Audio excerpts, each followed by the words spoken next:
নবীজি বলেছেন, বান্দা যখন দোয়া করবে সব দোয়া আল্লাহ তাআলা দুনিয়ায় দেয় না, সব দোয়ার ফলাফল আমার আল্লাহ দুনিয়ায় দিবেন না, কিয়ামতের জন্য আল্লাহ তাআলা রেখে দিবেন।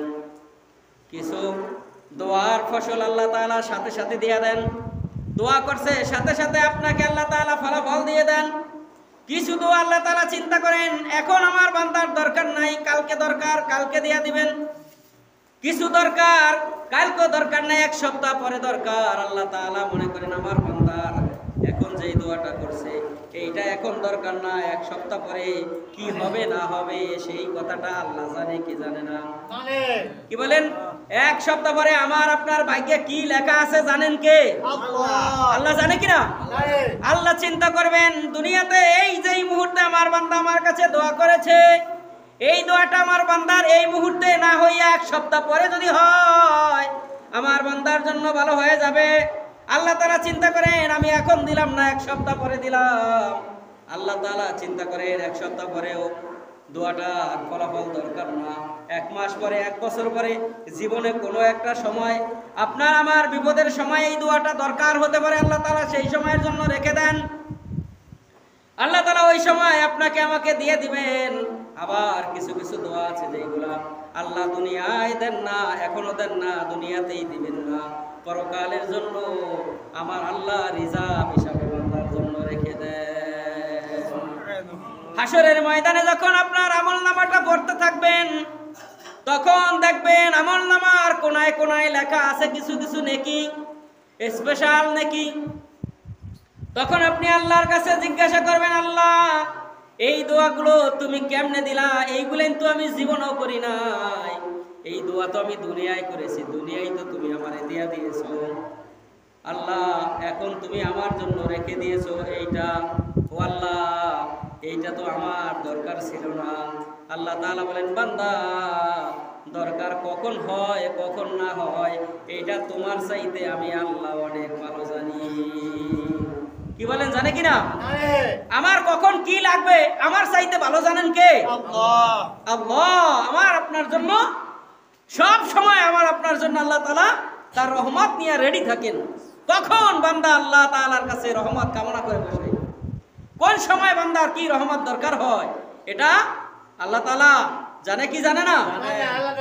সে আল্লাহ রাব্বুল আলামিন বলেন, বান্দা তোমাদের জন্য দুনিয়াতে দুইটা জিনিস আমি রেখে দিলাম, যেই দুইটা জিনিসের দিকে চাইলেই সওয়াব। আল্লাহ নবীজি বলেন আল্লাহর ঘরের দিকে যদি চেয়ে থাকেন তাহলে আল্লাহ তাআলা সওয়াব দিয়ে দিবেন।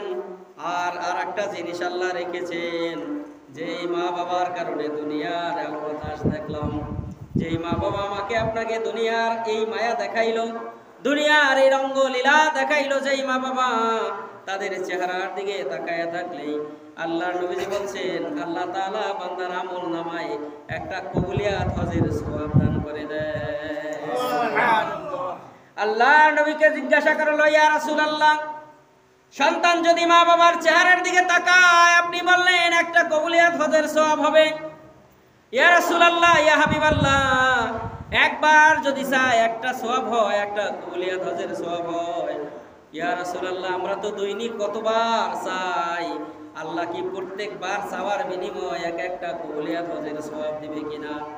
আল্লাহর নবীজি বললেন, তুমি যদি দৈনিক 1000 বার ও মা বাবার দিকে এক নজরে তাকাও 1000 কবুলিয়াত হজের সওয়াব আমার আল্লাহ আপনার আমলনামায় দিয়া দিবে। সুবহানাল্লাহ। বলেন তো আল্লাহর দরবারে নেকির অভাব আছে? আল্লাহ 1000 একটা কেন 1000 কেন 1 লাখ যদি দিয়ে দেয় আল্লাহ তাআলার কোনো অভাব পড়বে? কারণ তার কোনো কিছুর অভাব নাই, তার কিচ্ছুর অভাব নাই। সব অভাব কাদের? আমাদের। আমরা কি? আমরা হইলাম অভাবী, কিন্তু আল্লাহর কোনো অভাব কোনো অভাব নাই। আল্লাহ তাআলা বলতেছেন যে দুনিয়ার সমস্ত মানুষগুলো ফকির আর আমি আল্লাহ হইলাম আল্লাহু গনিয়ুন, আমি আল্লাহ হইলাম ধনী। আর ওয়ান্তুমুল ফুকারা, আর তোমরা হইলা কি? ফকির, গরিব। আমাদের কি আছে বলেন তো? তাম পৃথিবীর সমস্ত সম্পদ যদি এক জায়গায় করা হয় আল্লাহ তাআলার একটা রহমতের সমান হবে? কি বলেন হবে? একটা কুদরত একটা রহমতের সমান হবে না, হবে না। আল্লাহর নবী সাল্লাল্লাহু আলাইহি ওয়াসাল্লাম এজন্যই বলছেন দুইটা জিনিসের দিকে তাকাইলে আল্লাহ তাআলা সওয়াব লিখে দেন। যাদের মা বাবা আছে আজ থেকে আমরা মায়ের দিকে বাবার দিকে যেন এক নজরে তাকাই, কারণ কিয়ামতের ময়দানে যেই দিন আমল নামায় আমল থাকবে না, অন্তত পক্ষে এই এক নজরে তাকানোর কারণে আমার আল্লাহ খুশি হইয়া যদি আমাকে আপনাকে মাফ করে দেয়, বলেন এর চাইতে আর আল্লাহর কুদরত আর রহমত কি কিছু হতে পারে? আল্লাহ রাব্বুল আলামিন কোরআনুল কারিমে বলতেছেন, বান্দা দুনিয়াতে আমি তোমাদের সিজদা দেওয়ার জন্য, আমার গোলামি করার জন্য আমি তোমাদেরকে ঘর বানায় দিলাম। দুনিয়ার প্রথম ঘর হলো কাবা। এই দুনিয়ার প্রথম ঘর হলো কাবা। এই কাবাটা সর্বপ্রথম আল্লাহ তাআলা ফেরেশতাদের দ্বারা তৈরি করাইছেন। নূহ আলাইহিস সালাতু ওয়াস সালামের প্লাবনের সময় তাম পৃথিবী যখন প্লাবিত হয়েছে, ধুলা বালি মাটির কারণে কাবার চত্বরটা ডুবে গিয়েছিল মাটির নিচে। এরপরে পর্যায়ক্রমে আল্লাহ তাআলা আবার ইব্রাহিম আলাইহিস সালাতু ওয়াস সালাম এবং তার সন্তান কলিজার টুকরা ইসমাইল আলাইহিস সালাতু ওয়াস সালামের মাধ্যমে আল্লাহ তাআলা কাবা ঘর নির্মাণ করেছে। এই সেই কাবা, যেই কাবা ঘরে মানুষ হজ করার জন্য, যে আল্লাহর ঘরে মানুষ হজ করার জন্য যায়, এই সেই কাবা ইব্রাহিম আলাইহিস সালাতু ওয়াস সালামের নির্মাণের পরে আজকের দিন পর্যন্ত কাবাকে আরো 10 বার মেরামত করা হয়েছে। সুবহানাল্লাহ। ইব্রাহিম আলাইহিস সালাতু ওয়াস সালামের জমানায় লোক সংখ্যা কম ছিল, কাবার চত্বরটা ছিল ছোট। দিন যত বেশি হয়েছে, দিন যত গিয়েছে, বছর যত গিয়েছে, তত বেশি লোক সংখ্যা বেড়েছে, আল্লাহর বান্দার সংখ্যা বেড়েছে, মুসলমানের সংখ্যা বেড়েছে। যার কারণে একে একে এই পর্যন্ত 10 বার, সর্বশেষ 10 নম্বরে বাদশাহ ফাহাদ, সৌদি আরবের বাদশাহ, তিনি যেই কাবা ঘরের ডিজাইন করে গিয়েছেন, যেই সৌন্দর্য করে দিয়েছেন, আজও সেই সৌন্দর্য বিদ্যমান আছে। সুবহানাল্লাহ। যারা কাবার মধ্যে ঢুকেছে, দুইজন হাজী সাহেব আমাদের সাথে আছে নামাজের মধ্যে আজকে, তারা দেখে আসছে আল্লাহর কাবা ঘর। আল্লাহর কাবা ঘরে ঢুকলে হৃদয়টা শীতল হয়ে যায়, হৃদয়টা ঠান্ডা হয়ে যায়। আল্লাহ তাআলা বলছেন, ওয়াকানা আমিনা, যারা আমার এই চত্বরে আমার কাবার মধ্যে ঢুকলো, আমি আল্লাহ তাদেরকে আমার কুদরতের নিরাপত্তার চাদর দিয়ে আমি তাদেরকে ঢেকে দিলাম। সুবহানাল্লাহ। যারা কাবার মধ্যে ঢুকছে তাদেরকে আল্লাহ তাআলা নিরাপত্তা দিয়েছেন। কথাটা আল্লাহ নিজে বলছেন যে আমার কাবার মধ্যে যারা আসলো তাদেরকে আমি নিরাপত্তার দায়িত্ব নিয়ে নিলাম কুদরতি হাতে। সুবহানাল্লাহ। তাহলে ওই জায়গায় যারা যাবে তারা কি নিরাপত্তা লাভ করলে? আজকে তাম পৃথিবী থেকে এমন কোনো দিন নাই, এমন কোনো মুহূর্ত নাই, এমন কোনো সেকেন্ড নাই আল্লাহর ঘর তাওয়াফ হয় না। এরকম কোনো সেকেন্ড আছে? আমরা গত 2 বছর আর 3 বছর আগে আমরা দেখেছিলাম, যে বছর হজ হইতে দেয় নাই করোনার কারণে, মানুষ মনে করেছে যে ওই জায়গায় গেলে বুঝি সমস্ত মানুষ এক জায়গায় হলে করোনায় সবাই আক্রান্ত হয়ে যাবে। এই ধারণা মানুষের মনে ছিল না? হজ দেয় নাই, হজ বন্ধ করে দিয়েছিল। কিন্তু আল্লাহ তার কাবা ঘরটাকে 1 সেকেন্ডের জন্য তাওয়াফ বন্ধ করেন নাই, বন্ধ করে রাখেন নাই। আল্লাহ তাআলা আবাবিল পাখি দ্বারা আল্লাহর ঘরকে তাওয়াফ করায় দিয়েছেন। যে আবাবিল পাখি আল্লাহর ঘর কাবাকে ভাঙার জন্য আব্রাহা বাদশাহ এসেছিল, কাবা ঘর ভাঙার জন্য আব্রাহা বাদশাহ যখন কাবার চত্বরে ঢুকেছিল, আয়েশাই যখন কাবা ঘরের দায়িত্বে ছিলেন, আমার নবীজির দাদা আব্দুল মুত্তালিব, তার হাতে ছিল কাবা ঘরের চাবি। কিয়ামত পর্যন্ত ওই বংশের কাছেই কাবা ঘরের চাবি থাকবে, এটা আল্লাহই নির্ধারণ করে দিয়েছেন। আব্রাহা বাদশাহ আয়েশা আব্দুল মুত্তালিবের যত গরু ছাগল ভেড়া বরকি যা ছিল সবগুলোকে সে লুটপাট করে নিয়ে গেল। লুণ্ঠন করে নিয়ে যাওয়ার পরে আব্দুল মুত্তালিব কাবা ঘরের মালিকের কাছে তিনি চাইলেন না, তিনি চলে গেলেন আব্রাহা বাদশাহর কাছে, যায় বললেন, ও বাদশাহ, তুমি কেন আমার এই ভেড়া বরকি উট দুম্বাগুলো তুমি চুরি করেছো, লুটপাট করে নিয়ে এসেছো, আমার জিনিস আমাকে ফেরত দাও। আব্রাহা বাদশাহ মনে করলেন, মনে হয় বুঝি আমার কাছে গরু ছাগল না চাইয়া কাবা ঘর রক্ষার জন্য তিনি আমার কাছে আবেদন করবেন। আমি মনে করেছিলাম তুমি কাবার বাদশাহ, তুমি বুঝি খুব সম্মানিত ব্যক্তি, তুমি খুব বুদ্ধিমান, কিন্তু এখন দেখলাম তোমার মতো নির্বুদ্ধি মানুষ বোকা মানুষ বুঝি কাবায় এই আরবের মধ্যে একজনও নাই। আব্দুল মুত্তালিব বললেন, কিভাবে আমি বোকা হলাম? কয়, তুমি আল্লাহর ঘর কাবা এইটা রক্ষা করার জন্য আমার কাছে দাবি করবা, না করে তুমি গরু ছাগল চাও। এবার আব্দুল মুত্তালিব বললেন, দেখো আব্রাহা বাদশাহ, আমি বোকা নই, বরঞ্চ তুমি বোকা। কারণ তুমি জানো না কার ঘর ভাঙ্গার জন্য আসছো। এইটা ভাঙলে কি হবে তুমি খেলা বুঝতে পারবা। এই গরু ছাগল উট ভেড়া মুরগির মালিক হইলাম আমি, এই জন্য আমার সম্পদ আমি ফেরত চাই। আর ওই ঘরের মালিক তো আল্লাহ, ওই ঘরের মালিক যিনি, আমি তার হাতিমের কাছে চাবি রাইখা আসি। আর আমি হাতিমে হাত দিয়া বলেছি, আল্লাহ ঘর তোমার, রক্ষা করার মালিক তুমি। আল্লাহ এত বিশাল 1 লক্ষ হস্তি বাহিনী নিয়ে আসছিল কাবাঘর ভাঙার জন্য। বলেন তো আরবের মানুষ জীবনও হাতি দেয় নাই। অত বিশাল বিশাল প্রাণী দেখে আরবের মানুষের এমনি হতভম্ব হয়ে গেছে ভয়ে। অস্ত্র শস্ত্র সজ্জিত ছিল তারা। আব্দুল মুত্তালিব মনে করলেন তাদের মোকাবেলা করার মতো গোটা আরব জাহানের কারো শক্তি নাই, বরঞ্চ আমার জিনিস আমি ফেরত চাই, এটাই আমার জন্য ভালো হবে। ঘর যার, আমি তার কাবায় হাত দিয়া আমি তাকে বলে এসেছি, কাবার মালিক তুমি আল্লাহ, বিশ্বাস তোমার উপরে আছে, এই ঘর তুমি রক্ষা করবে। এই বলে আমি আমার মাল ফেরত দেওয়ার জন্য আসছি, আমার মাল ফেরত দাও।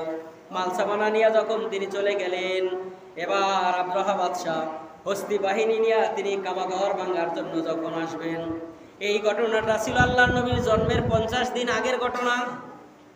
আল্লাহর নবীজি তখনও জন্মগ্রহণ করেন নাই। আল্লাহর নবীজির জন্মের 50 দিন আগের ঘটনা। আল্লাহ রাব্বুল আলামিন সূরা ফিলের মধ্যে আল্লাহ তাআলা ঘোষণা দিয়েছেন, বিসমিল্লাহির রহমানির রহিম, আলাম তারা কাইফা ফাআলা রাব্বুকা বিআসহাবিল ফিল। আলাম তারা কাইফা ফাআলা, আপনি কি দেখেন নাই অথবা আপনি কি শোনেন নাই? হে নবী, আপনি কি দেখেন নাই বা আপনি শোনেন নাই আমি হস্তি বাহিনীর মালিকের সাথে কি আচরণটা না করেছি? আল্লাহ আচরণ ভালো করছে না খারাপ? আব্রাহা বাদশাহ এবং তার বাহিনীর সঙ্গে খারাপ আচরণ করছে না ভালো? কারণ ভাঙতে আইছে কার ঘর? আল্লাহর ঘর ভাঙতে আইলে আল্লাহ কি তাদেরকে মনে হয় সাথে ছেড়ে দিবে? না। হস্তি বাহিনীর সম্পর্কে আল্লাহ বলতেছেন, আলাম তারা কাইফা ফাআলা রাব্বুকা বিআসহাবিল ফিল। হে নবী, আপনি কি দেখেন নাই বা শোনেন নাই হস্তি বাহিনীর সঙ্গে আমি কি আচরণ করেছি? তৈরন আবাবিল, আমি আল্লাহ জান্নাত থেকে ঝাঁকে ঝাঁকে আবাবিল পাখি পাঠাইয়া হস্তি বাহিনীকে আমি আল্লাহ মাটির সঙ্গে মিশায় দিয়েছি। ওই পাথরগুলো ছিল কতটুকু আবাবিল পাখি, একেবারে ছোট্ট একটা কালো পাখি, চড়ুই পাখির মতন। আমাদের ঘরের কোনার ভিতর দিয়া, টিনের ঘরের কোনার ভিতর দিয়া ওই যে টুয়ার নিচ দিয়ে বাসা করে, আগে করছে এখন করে না, কি বলেন করে না? তাল গাছে খেজুর গাছে বাসা করে, কি করতো না? এখন দেখা যায় না, সহসা আমরা দেখতে পাই না চড়ুই পাখি। এইরকম ছোট্ট ছোট্ট আবাবিল পাখিগুলো আল্লাহ তাআলা 2টা পায়ে 2টা পাথর, একটা ঠোঁটে 3টা করে পাথর, এক একটা পাখিকে দিয়ে আল্লাহ তাআলা 1 লক্ষ হস্তি বাহিনীকে মাটির সঙ্গে মিশায় দিয়েছেন। পাথরগুলো কত বড় হবে? একটা ডাইলের চাইতে বেশি হবে না মনে হয়? 2 পায়ে যেই ছোট ছোট পাথর, ঠোঁটে একটা পাথর, প্রত্যেকটা পাথরের উপরে ওই যে আব্রাহা বাদশাহ সহকারে তার লগে যত সৈন্যবাহিনী এসেছে প্রত্যেকের নাম, বাবার নাম, 14 গোষ্ঠীর নাম ঠিকানা সহকারে পাথরের মধ্যে আল্লাহ তাআলা ঢুকায় দিয়েছে। পাথরের মধ্যে যেই পাথরটা যেই কাফেরের মাথার উপর পড়ার কথা ওইটার উপরেই পড়ে, অন্য কোনটার উপর পড়বে না। কারণ যেই পাথরে যার নাম লেখা তার মাথার উপরে পাখি যখন আসে আস্তের উপর ছেড়ে দেয়। পাথরটা ডাইলের মতো হতে পারে, কিন্তু এটার ওজন যে কত বেশি কাফেররা ঠিক ওইটার পেয়েছে। পড়ার সাথে সাথে একটা পাথর একটার উপর মাথার উপর পড়েছে, সঙ্গে সঙ্গে মাটির সঙ্গে মিশে গিয়েছে। সুবহানাল্লাহ। একটা পাখি একটা ঠোঁটে পাথর নিয়ে শুধু ঘুরতে আছে সারা মাঠ। মাঠের মধ্যে আর কোনো মানুষ নাই, একজন মানুষও আর খুঁজে পাওয়া যাচ্ছে না, কিন্তু পাথর একটা রয়ে গেছে। আল্লাহ তাআলা তো বেশি পাথর দেয় নাই, গনে গনে পাথর দিয়েছে, যতজন আসছে ততটা পাথর, কিন্তু কোনো মানুষ তো খুঁজে পাওয়া যাচ্ছে না। কেমনে আমি এই পাথরটা নিয়ে ফিরত যাব আল্লাহর কাছে। আবাবিল পাখি আল্লাহর কাছে আবেদন করলেন, আল্লাহ এই পাথরটা কার? ও আল্লাহ, লোক তো খুঁজে পাচ্ছি না, পুরা মাঠ তন্ন তন্ন করে খুঁজলাম, একজন মানুষও আর বাকি নাই। এবার আল্লাহ রাব্বুল আলামিন বললেন, পাখিরে ওই যে কুড়ে ঘর দেখো মরুভূমির মধ্যে, ওই ঘরের উপরে যাও, ওই ঘরের মধ্যে আসলটা লুকায়িত আছে, আসলটা পলাইছে ওই জায়গায়। আসল কোনটা? আসল হলো আব্রাহা বাদশা, যে আল্লাহর কাবা ঘর ভাঙার জন্য আসছে, ওইটা ওই ঘরের মধ্যে আছে। এবার পাখি বলল, আল্লাহ ওই ঘরের ভিতরে আমি ঢুকুম কেমনে? আল্লাহ তাআলা বলেন, তোমার ঠোঁট থেকে ওই ঘরের উপরেই ছাড়ো, বাকি কাজ আমার কুদরত বহন করবে। পাথর মারছে, ঘরের উপর যখন ঠোঁট থেকে ছেড়ে দিয়েছে, ঘর সহ মাটির লগে মিশে গেছে। সুবহানাল্লাহ, পাথরের ক্ষমতা না আল্লাহর। আল্লাহ নাইলে এরকম ডাইল মোট ভরিয়া মেলা মারলে কি হয়? কারো চেহারার উপর কিছু হয়? কিছু হওয়ার কথা না। কিন্তু একটা পাথর পড়েছে, একটাই নিচে মাটির সঙ্গে মিশে গিয়েছে। সে আল্লাহর কাবা ঘরকে তুচ্ছ তাচ্ছিল্য করেছিল, আল্লাহ তাআলার ঘরকে সে অবজ্ঞা করেছিল। আল্লাহ তাআলা এই ঘরকে যারা অবজ্ঞা করবে, সেই কাবা ঘরের এই অংশ এই ঘর। কারণ আল্লাহ রাব্বুল আলামিন পৃথিবীর সমস্ত মসজিদ নির্মাণের একটা ইতিহাস আছে। আল্লাহর নবী হযরত আদম আলাইহিস সালাতু ওয়াস সালামকে যখন আল্লাহ বানাইলেন, এই যে কাবার কথা বললাম এতক্ষণ, যে এই কাবায় মানুষ হজ করার জন্য, উমরা করার জন্য যায়, ওই কাবা ঘরের নিচ থেকেই আজরাইলকে দিয়ে আল্লাহ তাআলা এক মুষ্টি মাটি নেওয়াইছিলেন। আজরাইলের এক মুষ্টি মাটি দিয়ে আল্লাহ তাআলা 120 হাত লম্বা হযরত আদমকে আল্লাহ বানাইলেন। মাটি হইলে এক মুষ্টি, আদমের লম্বা হইল কত? 60 গজ, 120 হাত লম্বা। আদম আলাইহিস সালাতু ওয়াস সালামকে বানানোর পরে যেই মাটিটা উপর ছিল, বলতে পারেন এক মুষ্টি মাটি এত বড়। আজরাইল যেরকম, তার হাতটাও ওই রকম। আজরাইলের দৃশ্যটা কিরকম? আল্লাহ নবীজি জিজ্ঞাসা করছিলেন আজরাইলকে, আজরাইল তোমার আকৃতিটা বলো। আজরাইল বলছিলেন, ইয়া রাসূলুল্লাহ আমার আকৃতিটা হলো এইরকম, আমার পাও থাকে মাটিতে, মাথা থাকে সপ্তম আসমানের উপরে। সুবহানাল্লাহ কইলেন না? হেও কি আকৃতি দিয়ে আল্লাহ বানাইছে? পা হলো মাটিতে, 7 আসমানের উপরে হলো তার মাথা। ইয়া রাসূলুল্লাহ পৃথিবীর সব পানিগুলো যদি আমার মাথায় দেওয়া হয়, এক ফোঁটা মাটি, এক ফোঁটা পানি আমার চুল ভিজে মাটিতে পড়বে না। চিন্তা করেন, আমাদের পাশেই হলো মেঘনা নদী, কত পানি। পাশে চাঁদপুরে আছে পদ্মা নদী, কত পানি। দক্ষিণ সাইডে আছে আটলান্টিক, আমাদের প্রশান্ত মহাসাগর। আটলান্টিক পাড়ি দিয়ে যেতে হয় আমেরিকা। আরবে আছে লোহিত সাগর। কি বলেন, কত সাগর, মহাসাগর, উপসাগর, নদী নালা, খাল বিল, পুকুর, পানির অভাব। এই পানিগুলো যদি আজরাইলের মাথার উপর দেওয়া হয়, চুলগুলো ভিজবে না, ভিজে এক ফোঁটা পানি মাটিতেও পড়বে না। কিরকম আকৃতি দিয়া আল্লাহ রাব্বুল আলামিন তার আজরাইলকে আল্লাহ বানাইছে। সেই আজরাইলের থাবাটা কত বড় হবে? হাতটা কত বড় হবে? এই যে আমরা যেই ঘরটার মধ্যে বসা আছি, আল্লাহ তাআলার যেই ঘর, এই 2-2.5 করা 3 করা জায়গা, এ আর চাইতে অনেক বেশি হবে না থাবা? কি বলেন? এই বাংলাদেশটাই হবে তার থাবা। মনে করেন গোটা 56,000 বর্গ মাইলের বাংলাদেশটাই তার হাতরা হবে না, তার হাতরা পড়বে না, বাকি থাকিয়া থাকবে ব্যাকই। কারণ আজরাইলকে প্রশ্ন করা হয়েছে, আজরাইল, ও আজরাইল, একই সময় তাম পৃথিবীতে মানুষ মারা যাবে, তুমি কিভাবে এত মানুষের জান একসাথে কবজ করবা?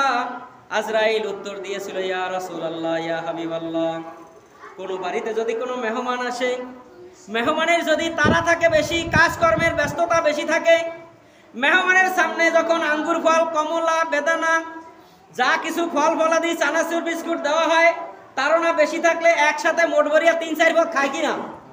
কি বলেন, খায় কিনা? আর মেহমানদেরকে কি প্লেটে করে দেওয়া হয়? হাফ প্লেট না, ভাত খাওয়া প্লেটে করে ফল ফলাই দিয়ে দেয়, হাফ প্লেটে দেয় না, ফ্রিজে করিয়া। আল্লাহর বা আল্লাহ রাব্বুল আলামিনের ফেরেশতা আজরাইল বলেন, ইয়া রাসূলুল্লাহ, ইয়া হাবিবাল্লাহ, আমাকে আল্লাহ তাআলা যে আকৃতি দিয়া বানাইছেন, আমার হাতটা পৃথিবীটা হলো আমার হাফ প্লেটের মতন। তাম পৃথিবীতে 228টা দেশ, গোটা পৃথিবীর সমস্ত দেশগুলো হলো একটা হাফ প্লেটের মতন তার কাছে। তার মানে হাতের অর্ধেক তার পৃথিবীটা পুরো পড়বে, বাকি অর্ধেক পৃথিবীর বাইরে থাকবে। বলেন একসাথে যদি আল্লাহ হুকুম করে সব ধ্বংস করে দাও, বলেন তো আজরাইল পারবে কিনা? সম্ভব কিনা আল্লাহ আজরাইলের দ্বারা? আজরাইল উপর থেকে হাত দিয়ে যদি চাপ দেয়, পৃথিবীতে যত মানুষ পাহাড় পর্বত আছে সবগুলো মাটির ভিতরে যাবে কি যাবে না? আল্লাহ রাব্বুল আলামিন আজরাইলকে বললেন, আজরাইল, প্রথমে আল্লাহ জিব্রাইলকে বলছিলেন মাটি নেওয়ার জন্য, আদম তৈরি করার, কিন্তু জিব্রাইল মাটির কান্নায় মায়া হয়েছে, নিতে পারেন নাই।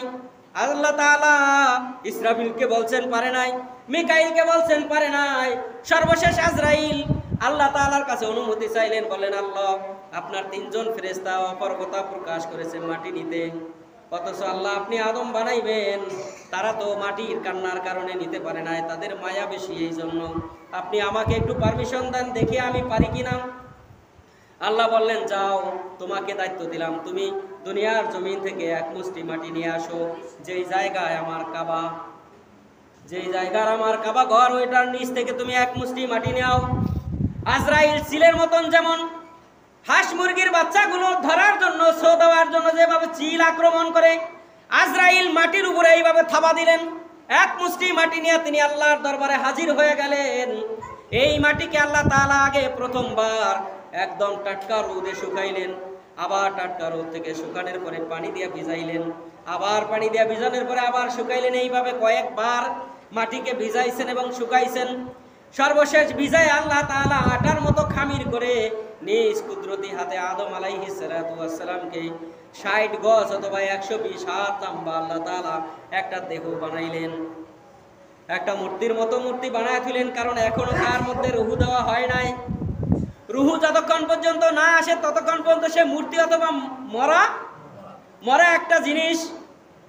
আল্লাহ রাব্বুল আলামিন আদমকে বানানোর পরে যেই মাটিটা উপর ছিল, জিব্রাইলকে এবার আল্লাহ তাআলা বললেন, জিব্রাইল রে, এই মাটিটা তুমি দুনিয়ার জমিনে ছিটায় দাও, দুনিয়ার জমিনে তুমি বুনে দাও। এবার জিব্রাইল বললেন, আল্লাহ, এই মাটি বুনে দিলে কি হবে? আল্লাহ, আমি আসমান থেকে মাটিটা ছাড়বো, এইটা কত করবে যে সাগরের মধ্যে, কত করবে যে নদীর মধ্যে, কতগুলো জায়গা করবে শুকনা জায়গার মধ্যে, আল্লাহ এটা দিয়ে তুমি কি করবা? আল্লাহ বললেন, তোমাকে যা বলেছি তুমি তাই করো, তুমি শুধু ছেড়ে দাও, বাকি কুদরত আমি আল্লাহ নিজ হাতে গ্রহণ করে নিলাম। ওই মাটিটা যখন সরায় দেওয়া হয়েছে, জিব্রাইল বলেন, আল্লাহ, এই মাটির ফোঁটাগুলো যেই যেই জায়গায় পড়বে এখানে কি হবে? আল্লাহ তাআলা বলে দিলেন, জিব্রাইল রে, শুনে রাখো, কিয়ামত পর্যন্ত যেই মাটির ফোঁটাটা যেই জায়গায় পড়েছে, ওই জায়গায় আমার বান্দারা, আমার গোলামেরা আমাকে সেজদা দেওয়ার জন্য এক একটা করে ঘর তৈরি করবে। আমরা যেখানে বসা আছি এটা এমনি হয় নাই, এটা কারো দয়া দক্ষিণায় হয় নাই, এটার প্রথম কুদরতটা গ্রহণ করেছেন কে? আল্লাহ। উপর আল্লাহর হুকুম ছাড়া কিন্তু কিছুই হয় না। কি বলেন হয়? এখানে আদম আলাইহিস সালাতু ওয়াস সালামের ওই অবশিষ্ট মাটির 1 ফোঁটা মাটি যেখানেই পড়বে পৃথিবীর, ওই জায়গায় আল্লাহ তাআলা কোনো না কোনো সময় আল্লাহ তাআলা ওই জায়গায় ঘর তুলেই দিবেন।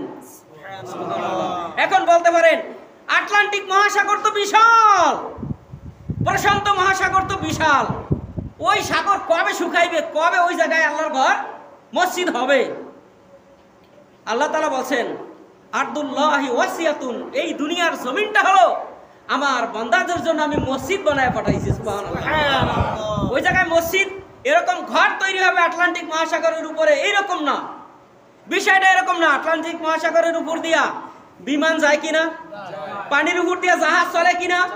জাহাজে যারা নামাজি তারা নামাজ পড়ে কিনা?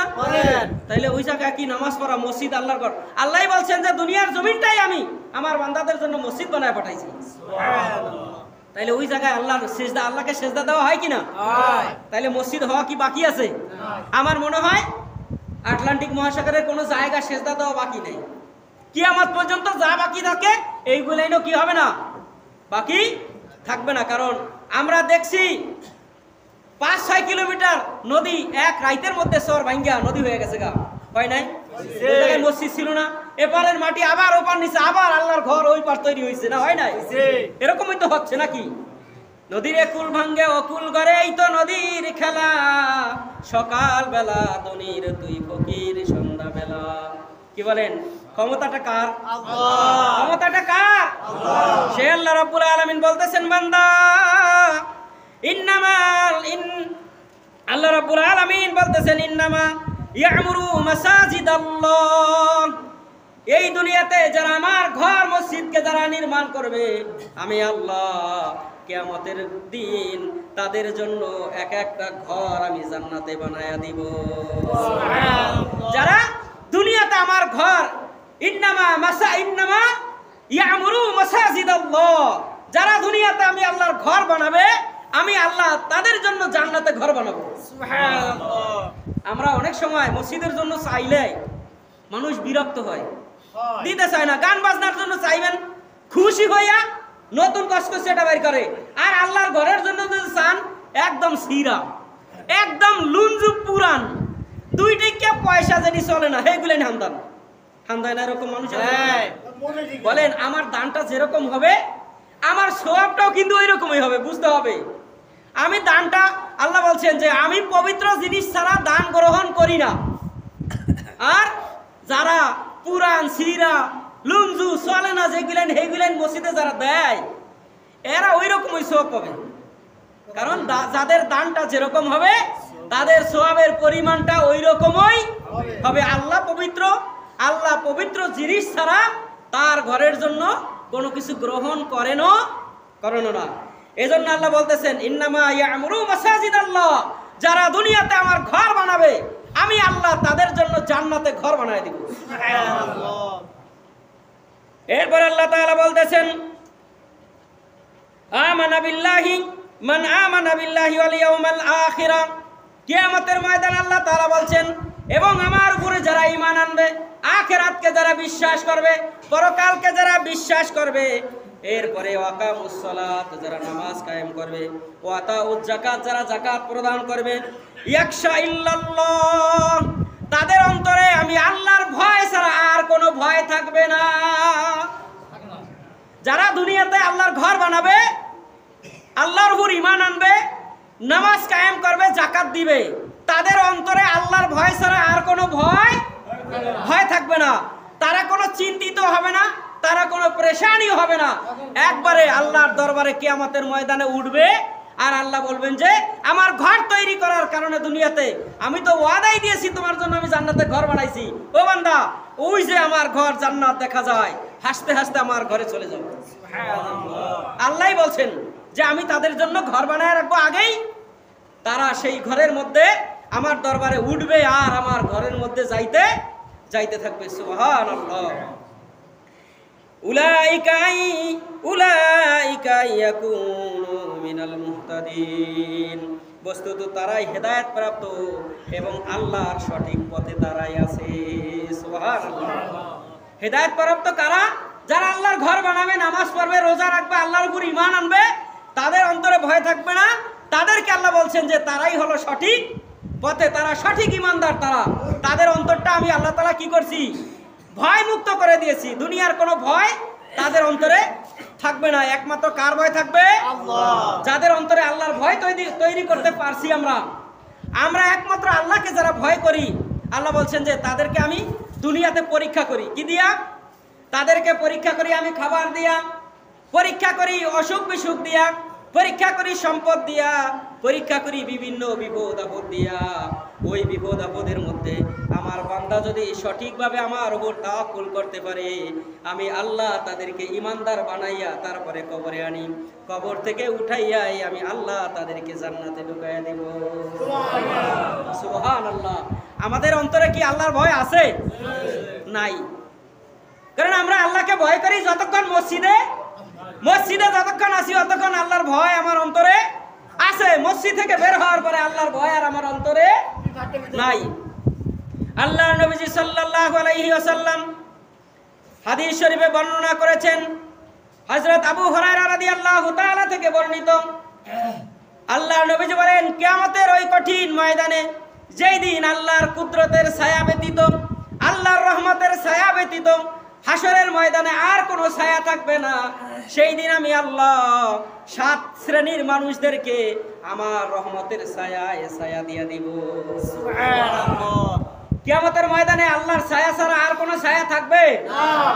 দুনিয়াতে আমাকে ছায়া দেওয়ার জন্য, সাহায্য করার জন্য, সহযোগিতা করার জন্য মানুষের অভাব নাই, কিন্তু কিয়ামতের ময়দানে আমাকে কেউ ছায়া দিতে পারবে না।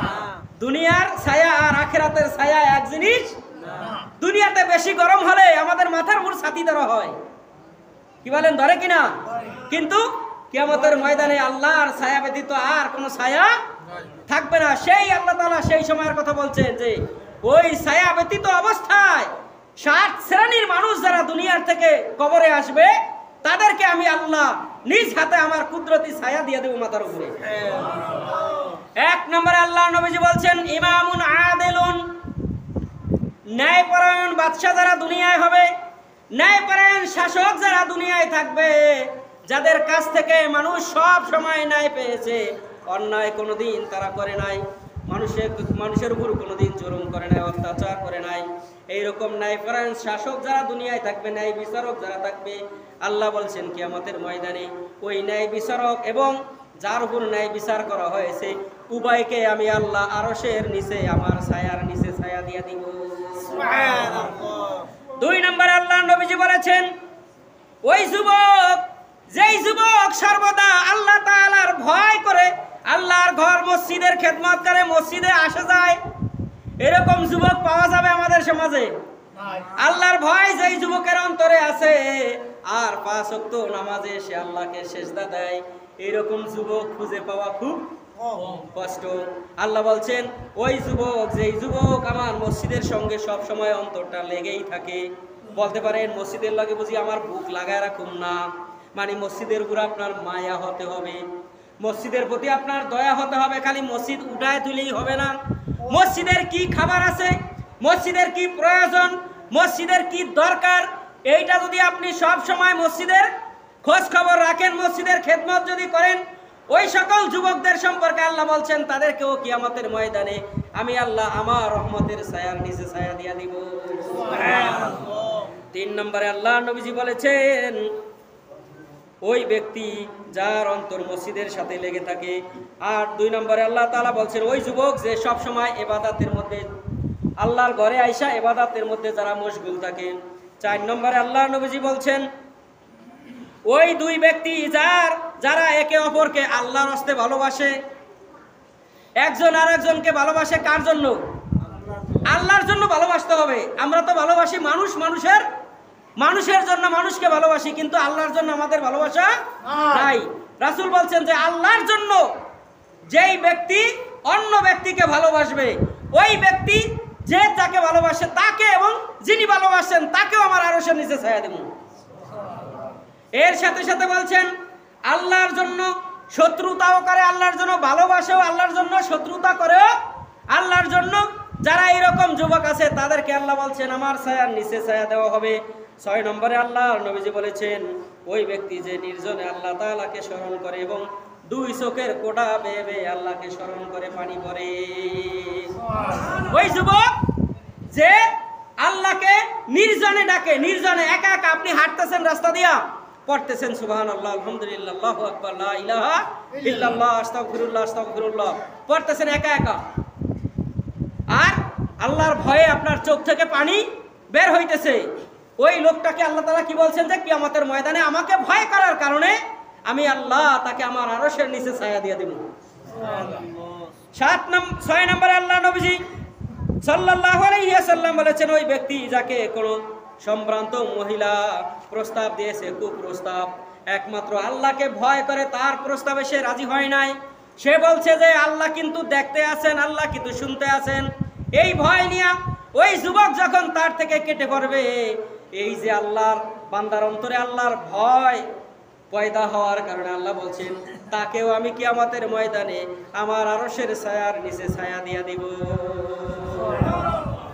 7 নম্বরে আল্লাহ নবীজি বলেছেন ওই ব্যক্তি যে নফল দান সদকা করে, ডান হাত দিয়ে দান করলে বাম হাতে জানে না, বাম হাত দিয়ে দান করলে ডান হাতে জানে না সে কি দান করেছে। কিন্তু আমাদের সমাজে এখন দানটা হয়ে গেছে দেখায়া দেওয়া, দেখায়া দান করা, এটা হচ্ছে আমাদের কি স্বভাব হয়ে গেছে গা। কে কারছে বেশি দিল, আসলে এইটা মুখ্য বিষয় না, কে কত দিলেন এটা বিষয় না। বিষয়টা হলো আপনি ডান হাতে দান করবেন, বাম হাতে যেন বুঝতে না পারে। এই রকম গোপনীয়তার সঙ্গে আপনি 1 টাকা দিয়েছেন, আর একজনে দেখায় 1 লাখ টাকা দিছে। বলেন তো কার দানটা আল্লাহ বেশি পছন্দ করেন? যে গোপনে আল্লাহর জন্য যে গোপনে দান করেছে তার দানটাই বেশি। যেমন হযরত আবু বকর সিদ্দিক রাদিয়াল্লাহু তাআলা আনহু যুদ্ধের ময়দানে আল্লাহ নবীজি সাহায্য চাইলেন, তোমরা কে কি সাহায্য দিবা বলো। সবাই যার যার বড় বিশাল অঙ্কের সাহায্য নিয়ে আসলো। আসার পরে সর্বশেষ আল্লাহ নবীজি বললেন, সবাই তো তোমরা দান করলা, কিন্তু আমার আবু বকর কোথায়? হযরত আবু বকরকে বলল হলো, ইয়া রাসূলুল্লাহ, ওই যে আড়ালে দাঁড়ায় দাঁড়ায় আবু বকর ছোট্ট একটা পোটলা নিয়ে কাঁদতে আছেন। আল্লাহ নবীজি ডাকায় আনলেন, আল্লাহ নবীজি হাত দিয়া পোটলাটা ধরলেন। পোটলাটা ধরে যখন খুললেন, খোলার পরে দেখা গেল কয়েকটা পয়সা, কয়েকটা গম, কয়েকটা খেজুর, কয়েকটা জব ছাড়া আর কিছুই নাই। আল্লাহ নবীজি সকল সাহাবীদেরকে উদ্দেশ্য করে বললেন, সাহাবীরা রে শোনো, তোমরা যে যা দান করেছো সকল দানের চাইতে আমার আবু বকরের দানটা আমার আল্লাহর কাছে বেশি। এবার যারা মনে করেন 1 লাখ দান করছে, তারা চিন্তা করলো যে আবু বকর দিল 2 টাকা আর আমরা দিলাম 1 লাখ, এর দানটা বড় হয় কেমনে? এবার আল্লাহ নবীজির সামনে যখন কানাঘুষা শুরু হয়ে গেল, সাহাবায়ে কেরাম বললেন, আমরা এত দিলাম, এত দিলাম, এত দিলাম, কিন্তু আবু বকরের দান আল্লাহর নবী বললেন বেশি। রাসূল বুঝলাম না কেমনে হলো। এবার আল্লাহ নবী সিরিয়াল দিয়া জিজ্ঞাসা, কে কি দান করেছো বলো, কি আমার কাছে দান করেছো আর কি বাড়িতে রেখে আসছো? সবাই কোনো না কোনো সম্পদ বাড়িতে রেখে আসছেন। এবার আল্লাহ নবীজি সর্বশেষ আবু বকরকে বললেন, আবু বকর, তোমার বাড়িতে কি রেখে আসছো? এবার আবু বকর বললেন, ইয়া রাসূলুল্লাহ, আমার বাড়িতে আল্লাহ এবং তার রাসূল ছাড়া আর কিছু রাখতে পারি না। আমার যা ছিল সব আমি আপনার হাতে তুলে দিয়েছি ইয়া রাসূলুল্লাহ। এবার সাহাবায়ে কেরামদের হুঁশ ফিরল যে আসলেই তো আমরা তো আগামী দিনের জন্য কিছু রাখছি, আবু বকর তো কিছুই রাখে নাই, তাহলে তার দানটাই কি বেশি। আল্লাহ